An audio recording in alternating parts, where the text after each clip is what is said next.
আসসালামু আলাইকুম। সবার আগে বাছাই করা 10টি আন্তর্জাতিক খবর জানিয়ে দেব। প্রথমেই থাকছে শিরোনাম।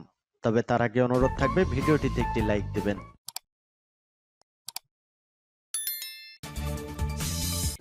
জানিয়ে দেব এই মুহূর্তে পাওয়া সর্বশেষ গুরুত্বপূর্ণ আপডেট। আন্তর্জাতিক সংবাদ, ব্রিটিশ বিমান বাহিনীকে লক্ষ্য করে রুশ বিমানের হামলা। এরপর জানিয়ে দিব 2 মার্কিন কূটনীতিককে 7 দিনের মধ্যে রাশিয়া ছাড়ার নির্দেশ। এদিকে অস্ত্র মামলায় অভিযুক্ত বাইডেন পুত্র। এরপর জানিয়ে দিব সনাতন ধর্মকে ধ্বংস করতে চায় বিরোধী জোট, বলছে মোদি। সর্বশেষ জানিয়ে দেব মার্কিন দূতাবাসের 2 কর্মীকে বহিষ্কার করল রাশিয়া। শুনছিলেন সংবাদ শিরোনাম, এখন বিস্তারিত। তবে তার আগে অনুরোধ থাকবে ভিডিওটিতে একটি লাইক এবং কমেন্টস করে জানিয়ে দিন এই ভিডিও সম্পর্কে আপনার মূল্যবান মতামত। আর হ্যাঁ বন্ধুরা, অবশ্যই এই ভিডিওটিতে আপনি আপনার মূল্যবান মতামত জানিয়ে পরবর্তী আপডেট ভিডিও পেতে অবশ্যই আমাদের চ্যানেলটি সাবস্ক্রাইব করে আমাদের সাথেই থাকুন। ব্রিটিশ বিমান বাহিনীকে লক্ষ্য করে রুশ বিমানের হামলা। এবার রুশ বিমানের বিরুদ্ধে ব্রিটিশ বিমান বাহিনীকে লক্ষ্য করে ক্ষেপণাস্ত্র হামলার অভিযোগ উঠেছে। নিজের হামলার অনুমতি রয়েছে এমন ভাবনা থেকে রুশ ওই বিমান থেকে হামলা চালানো হয়। বিবিসির এক প্রতিবেদনে এমন তথ্য জানানো হয়েছে। প্রতিবেদনে বলা হয়েছে গত সেপ্টেম্বরে রুশ বিমানের ওই পাইলট তখন বিমানটি লক্ষ্য করে 2টি ক্ষেপণাস্ত্র ছোড়েন। এর মধ্যে একটি লক্ষ্যভ্রষ্ট আর অন্যটি বিমান বাহিনী অকার্যকর করে দেয়। রাশিয়ার দাবি যান্ত্রিক ত্রুটির কারণে এমন দুর্ঘটনা ঘটেছে। বিবিসি জানিয়েছে রাশিয়ার এ ব্যাখ্যাকে গ্রহণ করেছে যুক্তরাজ্যের প্রতিরক্ষা মন্ত্রণালয়। বিষয়টি নিয়ে প্রতিরক্ষা মন্ত্রণালয়ের 3 কর্মকর্তা বিবিসির কাছে মুখ খুলেছেন। তারা সেদিনের ঘটনার বিবরণ দিয়েছেন। ওই কর্মকর্তারা জানান, RC-135 সিরিজের বিমানটি অফিসিয়াল ভার্সন থেকে অনেক আলাদা সংস্করণ ছিল। এটিতে তখন প্রায় 30 জনের মতো ক্রু নিয়ে কৃষ্ণ সাগরে আন্তর্জাতিক আকাশ সীমায় মহড়া দিচ্ছিল। এ সময় SU-27 রুশ যুদ্ধ বিমান তাদের হামলা করে। কর্মকর্তারা জানান, রুশ স্টেশন থেকে ওই সময়ে পাইলটের ব্রিটিশ বিমানকে লক্ষ্য করে হামলার নির্দেশ দেওয়া হয়। বিমানের কমিউনিকেশন সিস্টেম থেকে এমন তথ্য জানা গেছে। তবে এই নির্দেশনা বিমানের সেকেন্ড পাইলট মানেননি। তবে তার সহকর্মী এ হামলা চালায়। তবে তিনি তাকে প্রতিবাদ জানিয়েছিলেন। সংবাদ মাধ্যম জানিয়েছে বিমানের অত্যাধুনিক ইন্টারসেপশন কমিউনিকেশন ব্যবস্থার মাধ্যমে ওই বিমানকে দেওয়া নির্দেশনা শুনতে পেরেছিলেন। এ সময় তারা নিজেদের মৃত্যুর পূর্বাভাস শুনতে পেরেছিলেন। তবে বিষয়টি নিয়ে প্রতিরক্ষা মন্ত্রণালয় বিস্তারিত কিছু জানায়নি। প্রতিরক্ষা মন্ত্রণালয়ের এক মুখপাত্র জানান, আমাদের মূল লক্ষ্য মহড়ায় নিজেদের রক্ষা ও নিরাপদ অপারেশন পরিচালনা করা। এ সময় অহেতুক উত্তেজনা এড়িয়ে জনগণ ও আন্তর্জাতিক পরিমণ্ডলে শান্তি প্রতিষ্ঠার চেষ্টা অব্যাহত রাখাই মূল লক্ষ্য। এ নিয়ে অতিরিক্ত কোনো মন্তব্য তিনি করেননি। 2 মার্কিন কূটনীতিককে 7 দিনের মধ্যে রাশিয়া ছাড়ার নির্দেশ। বিদেশিদের সহযোগিতা করছে এমন একজনের সঙ্গে কাজ করার অভিযোগের ভিত্তিতে 2 মার্কিন কূটনীতিককে বহিষ্কার করার সিদ্ধান্ত নিয়েছে রুশ কর্তৃপক্ষ।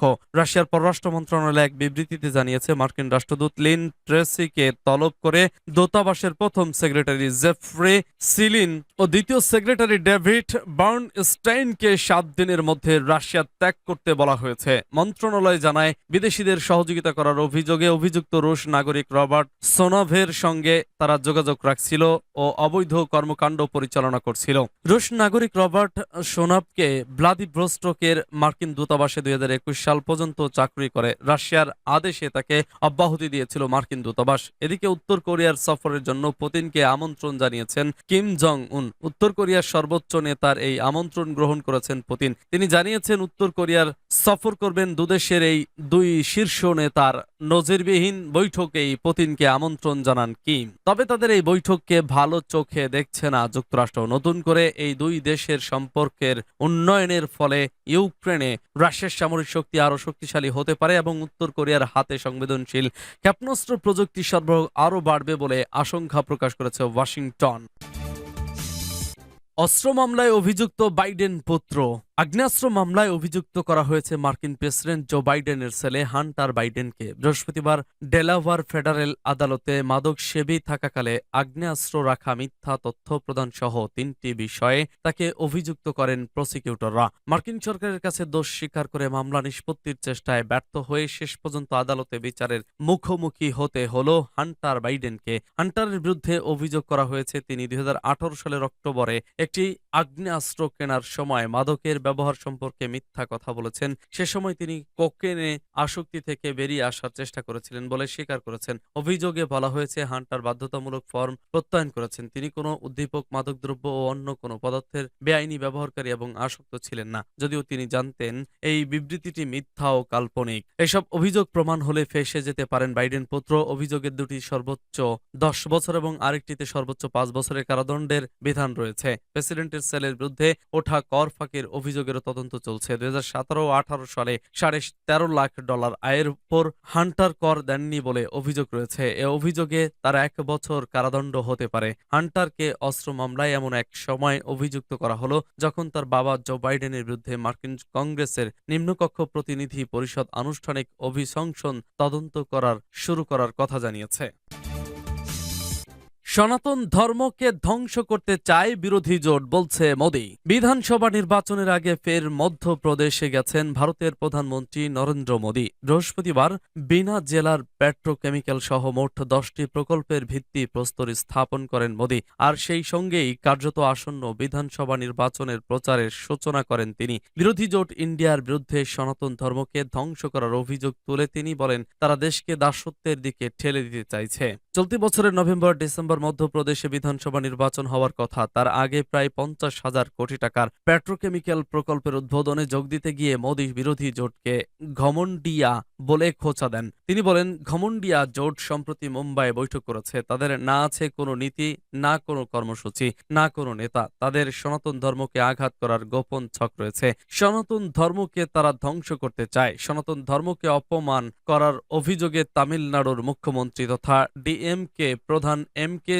স্ট্যালিনের পুত্র উদয়নিধির বিরুদ্ধে এরই মধ্যে সরব হয়েছেন কেন্দ্রীয় স্বরাষ্ট্রমন্ত্রী অমিত শাহ সহ বিজেপি নেতা নেত্রীরা।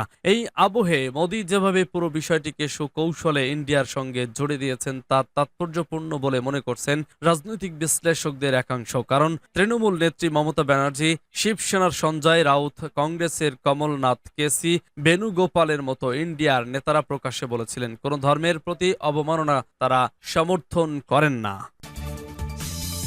মার্কিন দূতাবাসের ২ কর্মীকে বহিষ্কার করল রাশিয়া।